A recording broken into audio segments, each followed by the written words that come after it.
Reddit stock completely exploded today, surging nearly 14% to close at 197. Wall Street is suddenly heavily buying the dip, driven by massive optimism over future AI data licensing fees and a brand new ad campaign.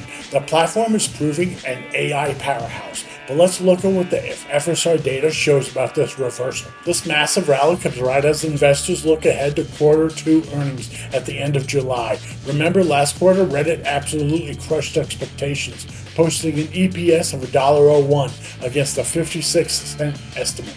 Analysts are turning ultra bullish again, with top targets sitting at $300, betting that Reddit's unique human data is worth a fortune to AI companies. 1 year of daily data, FSR Score 66%, rolling FSR at 90%. Over the last 12 months, the price has wide ranged between 120 and 280, with a 1 year average sitting around 187. Look at the far right of this chart.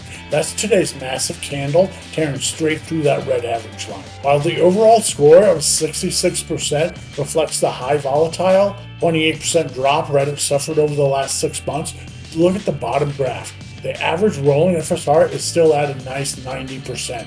This indicates that despite the aggressive price swings, Reddit's macro cyclical accumulation and relief windows are tracking with high structural consistency. The big question is whether this breakout can hold its momentum into earnings. Today's high volume push took the price all the way to a daily peak of 201 before settling. If the AI data licensing revenue projections are right on the money, this shift back above the 1 year average might just be the start of a climb back toward the 52-week high. Full tool at predictability-api.com. Link is in the description. Breakdowns happen all the time. Thanks for stopping by. We'll catch you in the next one.